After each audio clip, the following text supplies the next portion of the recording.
नमस्कार, ये seven club में आप सबको एक बार फिर से स्वागत है। फ्रेंड्स, जानते हैं कि एनपीएस को लेकर कितना बड़ा मूवमेंट चल रहा था देश भर में। एनपीएस नहीं चाहिए, ओपीएस चाहिए। आप सब जानते हैं कि एनपीएस में क्या डिमेरिट्स है और ओपीएस में क्या अंतर है। देखिए, मोटे तौर पर अगर देखा जाए तो 2004 का बाद जो भी employee central government various department और इंडस्ट्रीज़ में अपॉइंटेड हुए हैं, किसी को भी पेंशन एंटाइटल्ड नहीं है।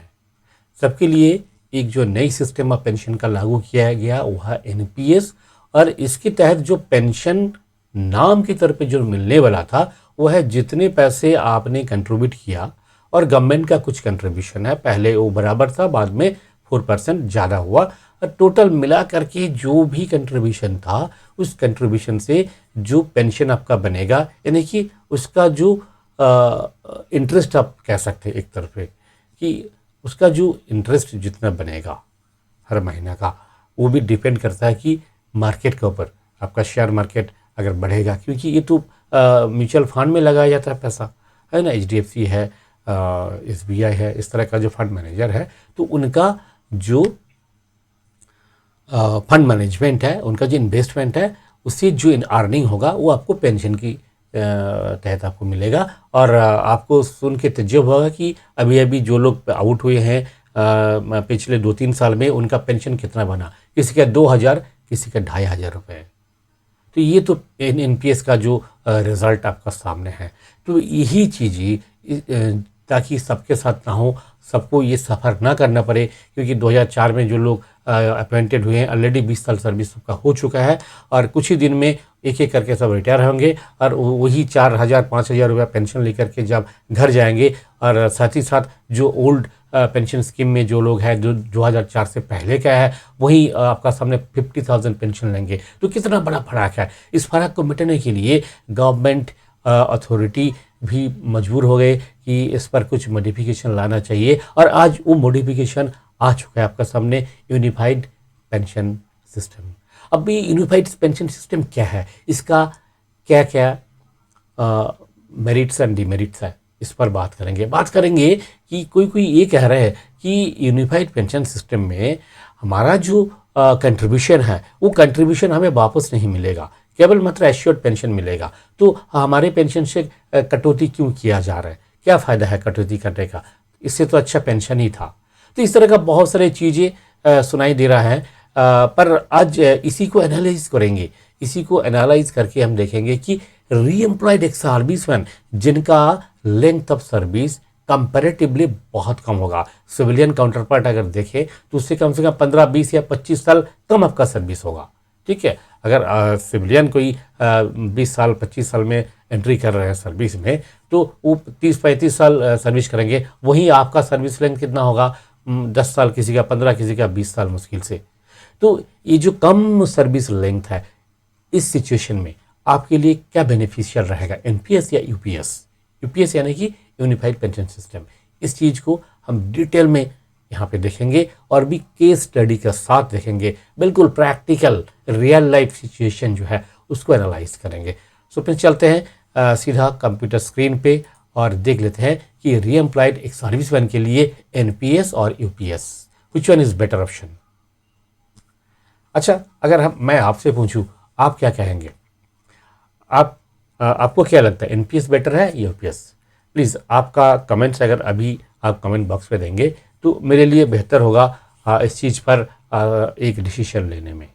ठीक है, तो एक एक करके हम डिस्कस करते हैं कि इसमें कौन सा बेहतर रहेगा। देखिए, री एम्प्लॉयड एक सर्विसमैन के लिए यूपीएस एक वरदान है। ये मैंने बिल्कुल समराइज करके बता दिया आपको कि मेरा जो समझ है उस हिसाब से री एम्प्लॉयड एक सर्विसमैन के लिए यूपीएस यानी कि यूनिफाइड पेंशन सिस्टम ये एक वरदान है। कैसे है, अब डिटेल में इसको एक्सप्लेन करेंगे। देखिए, मेन फीचर्स क्या है, सबसे पहले देखते हैं यूनिफाइड पेंशन सिस्टम यूपीएस का मेन फीचर्स क्या है। जब तक फीचर्स को नहीं जानेंगे तब तक हम इसको लेकर के इसका एनालिसिस हम नहीं कर पाएंगे। तो सबसे पहला जो है कि एश्योर्ड पेंशन 50% ऑफ लास्ट पे आफ्टर 25 ईयर सर्विस। अगर आपका सर्विस 25 साल हो गया पूरा, तो 50% ऑफ लास्ट पे, यानी कि ओल्ड पेंशन सिस्टम जो एग्जिस्टिंग पेंशन सिस्टम जो मिलिट्री पेंशन सिस्टम है और सिविलियन एम्प्लॉयज़ 2004 से पहले जो लोग अपॉइंट हुए हैं उनके लिए जो सिस्टम है उस सिस्टम के तहत क्या है कि 50% ऑफ लास्ट पे मिलता है, यानी कि ओपीएस का बिल्कुल जैसा ही है ये सिस्टम, जिनका सर्विस 25 साल हो उनको, और 25 साल से अगर कम है इस केस में क्या होगा, देखिए इस केस में क्या है, अगर सर्विस आपका 25 साल नहीं हुआ कोई बात नहीं है, 10 साल हो गया तो आपके लिए ये जो स्कीम है यूपीएस स्कीम है आपके लिए लागू है, और मिनिमम 10 साल में 10,000 रुपया आपको पेंशन मिलेगा और साथ में डीआर भी मिलेगा। जैसे पेंशन के साथ डीए मिलता है ना, जिसको एक्चुअल में डीआर कहा जाता है, वो डीआर भी मिलेगा आपको, हाँ, प्रोवाइडेड दैट कि मिनिमम 10 साल सर्विस होना चाहिए। ठीक है, अब देखिए 10 साल सर्विस हो गया आपका, 15 साल सर्विस हो गया, 20 साल सर्विस हो गया, तो इस केस में क्या होगा, आपका 25 साल में 100% पेंशन होगा, यानी कि 50% ऑफ लास्ट पे, उसी हिसाब से जो प्रोपोर्शनली कम होता जाएगा। तो अभी ये उम्मीद किया जा रहा है कि 25 साल और 50% अगर हम इसको प्रोपोर्शनेट करें तो एवरी ईयर 2% करके यहाँ पे आता है। तो आपका अगर 20 साल है तो 5 साल कम हो रहा है, यानी कि 10% आपका कम हो जाएगा, यानी कि आपका 40% अब लास्ट पे आपका पेंशन होना चाहिए, ये आपके लिए है। अच्छा, इसमें और क्या बेनिफिट है, इसमें देखिए आपको जो ग्रेचुइटी है, ग्रेचुइटी आपका जो ओपीएस में जो आपका ग्रेचुइटी ऑथोराइज है वो आपको मिलेगा। ठीक है, जैसे ओपीएस में है ना ग्रेचुइटी आपको मिलता है, आप जब पेंशन जाते हैं आपका जो टोटल पे होता है डीए, इसका ऊपर आपका एवरी 6 मंथली बेसिस पे आपका 1/4 आपका टोटल पे का जो ग्रेचुइटी मिलता है, मैक्सिमम 33 ईयर्स यानी कि 66 मंथली बेसिस पे। तो ये जो फार्मूला है उसी फार्मूला का हिसाब से आपको भी ग्रेचुइटी मिलेगा, सेम फार्मूला है ओपीएस का ही इसमें। नेक्स्ट और क्या मिलेगा, family pension 60% of pension last drawn. जब कोई एम्प्लॉई पेंशन जाता है तो उन्हें तो यूपीएस का थ्रू जो 50% ऑफ लास्ट पे 25 साल सर्विस होने पर और कम होने पर प्रोपोर्शनली जो रेट पे पेंशन तो मिलेगा ही मिलेगा। वही एम्प्लॉई पेंशनर जब गुजर जाते हैं तो उनका फैमिली के लिए भी पेंशन का प्रावधान है जो कि एनपीएस में नहीं है। तो ये यूपीएस में क्या है, 60% ऑफ लास्ट पेंशन ड्रॉन। अगर आपका पेंशन 50,000 है तो आपका फैमिली को कितना पेंशन मिलेगा, 30,000। ठीक है, ये सिस्टम एनपीएस में बिल्कुल ही नहीं था। एनपीएस में क्या था, आप जब तक पेंशन लेंगे उसके बाद सब कुछ स्टॉप, कोई पेंशन नहीं है। अच्छा, अब और क्या है, देखिए इसके लिए no additional contribution from employees. आपको आपका जो 10% जो कटौती हो रहा था एनपीएस के लिए, वही कटौती जो है कंटिन्यू रहेगा और आपको कोई एडिशनल एक पैसा भी नहीं देना पड़ेगा। ठीक है, तो ये है बहुत सिंपल का सिस्टम है। दूसरा क्या है, DR is applicable as per inflation index. आपका जो पेंशन है उस पेंशन के ऊपर आपको डीआर भी मिलेगा जैसे ओपीएस में मिलता था। ठीक है, और वो भी किस बेसिस पे, इन्फ्लेशन रेट जो इंडेक्स जिस बेसिस पे आपका डीआर बनता है वही सेम फार्मूला यहाँ पे अप्लाई होगा। और क्या, proportional pension for less than 25 year service, already मैं एक्सप्लेन कर चुका हूँ। Old cases will also be covered, जो ऑलरेडी एनपीएस के तहत पेंशन जा चुके हैं उनका क्या होगा, उनका भी यूपीएस में कन्वर्ट हो जाएगा, उनको भी पेंशन मिलेगा यूपीएस का हिसाब से। ये कब से इफेक्टिव होगा, effective from 1 April 2025। Detail instruction will be followed. देखिए अभी इतना जल्दी तो सब कुछ नहीं हो पाएगा, अभी 24 अगस्त 2024 को ये रिलीज़ हुआ है, गवर्नमेंट कैबिनेट अप्रूव किया हुआ है। अब इसका जो मोडालिटीज़ ऑफ ऑपरेशन बनेगा, इसका जो इंस्ट्रक्शंस बनेंगे, रूल्स बनेगा और फिर ये लागू होगा 1 अप्रैल 2025 से। Government contribution to be increased to 18.5% by 1 April 2025। अभी इस समय जो है 14% है गवर्नमेंट कंट्रीब्यूशन एनपीएस के तहत। ये देखिए यूपीएस एनपीएस का ही एक्सटेंडेड वर्जन है। अगर आप चाहे तो एनपीएस में ही कंटिन्यू कर सकते हैं। आपका पेंशन आप एनपीएस में लेंगे या यूपीएस में लेंगे, एक ऑप्शनल होगा। अगर आपको लगता है कि एनपीएस में मुझे बेनिफिशियल रहेगा, मुझे ज़्यादा पैसा मिलेगा, तो आप रह सकते हैं एनपीएस में। ठीक है, इसमें आपका ऑप्शन लिया जाएगा, आपको ज़बरदस्ती यूपीएस में नहीं घुसाया जाएगा। एनपीएस में रहने से आपका जो अपना खुद का पैसा है पूरा मिल जाएगा। ठीक है, यूपीएस में रहने से क्या है, यूपीएस में माइग्रेट होने से आपको एश्योर्ड एक पेंशन मिलेगा। पेंशन के ऊपर मार्केट के हिसाब से जैसे बढ़ोतरी होगा तो ये भी बढ़ोतरी होगा। ठीक है, तो आपको डीआर मिलेगा इन्फ्लेशन का जो बेसिस पे। जब पेंशन का रिवीजन होगा ये भी रिवीजन होगा, तो ये सब चीज़ आपको मिलेंगे ओपीएस का जैसे ही आप समझ सकते हैं। सिर्फ इसमें यही फर्क है कि ओपीएस में 10 साल में फुल पेंशन मिलता है, यहाँ पे 25 साल में फुल पेंशन मिलेगा, इतना सिर्फ फर्क है। ठीक है यार, कम्यूटेशन इसमें नहीं है। इसमें देखिए एक केस स्टडी मैंने किया, इस केस स्टडी का हिसाब से आपको मैं एक्सप्लेन करना चाहूँगा कि इसमें कोई अगर एम्प्लॉयड एक सर्विसमैन है खास करके, या फिर कोई ज़्यादा एज में सर्विस ज्वाइन करते हैं, जैसे पोस्टल डिपार्टमेंट में होते हैं कि कई लोग जीडीएस से फिर कॉमन जो इंटरनल प्रमोशन लेकर के 40 साल 45 साल में आते हैं। कोई मान लीजिए 40-45 साल में कोई जो रिजर्व कैटेगरी है वो कहीं ज्वाइन करते हैं रेलवे वगैरह में। तो ठीक है, तो इनके लिए क्या है, मैं सबके लिए कॉमनली बता देता हूँ। एक कॉमन एज ले लेते हैं 45 ईयर्स। ठीक है, 2009 में ये सज्जन जो है डिफेंस अकाउंट डिपार्टमेंट में ऑडिटर पोस्ट में ज्वाइन किया 45 ईयर्स ऑफ एज में। तो कितने साल सर्विस करेंगे, 15 साल।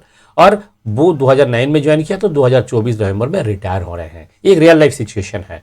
ठीक है, तो उनका टोटल कंट्रीब्यूशन है 20 लाख। ठीक है, ये बिल्कुल कंफर्म्ड है, ये मैंने कंफर्म किया। उनका टोटल जो कंट्रीब्यूशन है वो 20 लाख है। ठीक है, टोटल गवर्नमेंट कंट्रीब्यूशन प्लस खुद का है, टोटल उनका अकाउंट में शो कर रहा है 20 लाख का, 19 लाख 95,000 समथिंग है अभी। तो और दो चार कुछ जो है 2-3 महीना तो बाकी है, तो और कुछ जमेंगे, और मैं अप्रोक्सीमेटली मान लेता हूँ 20 लाख। लास्ट पे उनका 50,000 पर मंथ, ये एवरेज ऑफ लास्ट पे 12 मंथ्स। अभी तो प्रमोशन कुछ हुआ नहीं उनका, तो 50,000 है तो 50,000 ही रहेंगे। अच्छा, अब देखिए एनपीएस के हिसाब से देखा जाए तो 20 लाख का 60% यानी कि 12 लाख, उसका ऊपर उसका जो एनुइटी है, इसके ऊपर जो पेंशन उनका बन रहा है लगभग 8 लाख रुपए पर मंथ इनका पेंशन बनेगा। ठीक है, इस पर कोई डीए डीआर कुछ भी नहीं है, अप्रोक्सीमेटली 8,000 पर मंथ हर महीने इनका पेंशन बन रहा है आज का डेट में। ठीक है, तो एनपीएस में उनको क्या क्या मिलेगा ये चीज़ एक एक करके बता देंगे, फिर बताएंगे यूपीएस में क्या मिलेगा। देखिए एनपीएस में इनको जो चीज़ ऑथोराइज है, सबसे पहला है कि टोटल पेंशन इनका 8,000 पर मंथ एट, ठीक है, और इससे एक पैसा भी ज़्यादा नहीं होगा, और वन टाइम लमसम अमाउंट उनको 8 लाख रुपए मिलेगा। ठीक है, ओके, ये टोटल हो गया इनका एनपीएस का जो पैसा मिलना था। और क्या मिलेगा, ग्रेचुइटी मिलेगा ओल्ड पेंशन रूल में, जो कि यूपीएस में भी अवेलेबल है। क्या नहीं मिलेगा इसमें, डीआर नहीं मिलेगा, ये 8,000 के ऊपर कोई डीआर नहीं है। दूसरा क्या है, no family pension after expiry of pensioner. Pensioner जब पेंशनर का डेथ हो जाता है, उनका जो फैमिली है, नेक्स्ट ऑफ किन है, किसी को एक पैसे का भी कोई पेंशन नहीं मिलेगा। ओके, ये तो गया एनपीएस का तहत। अब आते हैं कि यूपीएस में एंटाइटलमेंट एज पर यूपीएस, अभी जो नया सिस्टम गवर्नमेंट ने अप्रूव किया, इस हिसाब से क्या बेनिफिट उनको मिलने वाला है। देखिए total pension entitle as per UPS will be approx 30%, क्योंकि उनका 25 साल पूरा नहीं हो पा रहा है, तो उनका 30% अब लास्ट पे मिलेगा। तो इस हिसाब से उनका पेंशन बनेगा 15,000 रुपये। एनपीएस में कितना था, 8,000 रुपये, यहाँ पे कितना बन रहा है, 15,000 रुपये। और क्या बनेगा, डीआर भी मिलेगा। डीआर का जो रेट है, इन्फ्लेशन रेट है, उस हिसाब से मार्केट के हिसाब से ये 15,000 में ही स्टॉप नहीं रहेगा, इसके ऊपर डीए यानी कि डीआर भी मिलेगा।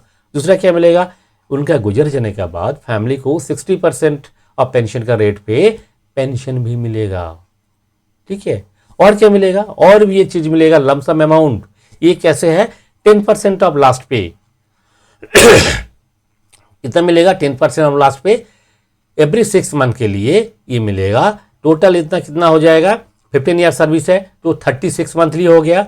और कितना मिलेगा, 10% ऑफ लास्ट पे, उनका जो लास्ट पे था 5,000 रुपये समथिंग प्लस डीए सब मिला करके लगभग 2,16,000 के आसपास इनका मिलेगा। और इसमें से कोई भी डिडक्शन नहीं हो पाएगा, कोई भी डिडक्शन नहीं। कम्पिटिशन में जैसे रिकवरी होता है, इस पर कोई रिकवरी नहीं होगा।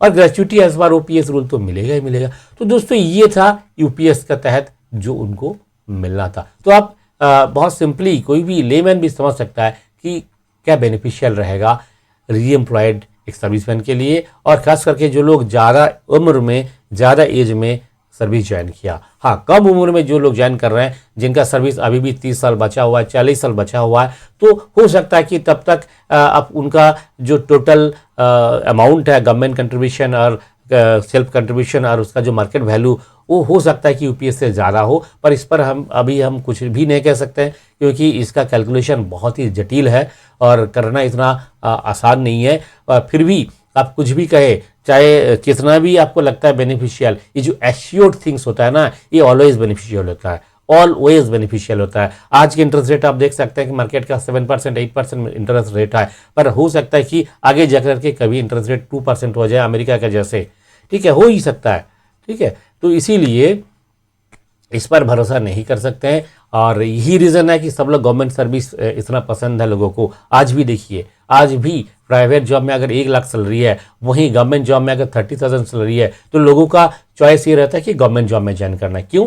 यहाँ पे सब कुछ एश्योर्ड है, और प्राइवेट में कुछ भी एश्योर्ड नहीं है, जॉब ही एश्योर्ड नहीं है, ठीक है। तो ये सब चीज़ों को कंसिडर करते हुए मैं एक सर्विसमैन के लिए रिकमेंड करूँगा कि आप सब यूपीएस को ही चूज़ करें। इसी तरह के इंपॉर्टेंट इन्फॉर्मेशन के साथ फिर मिलेंगे अगले वीडियो में। नमस्कार, जय हिंद, जय भारत।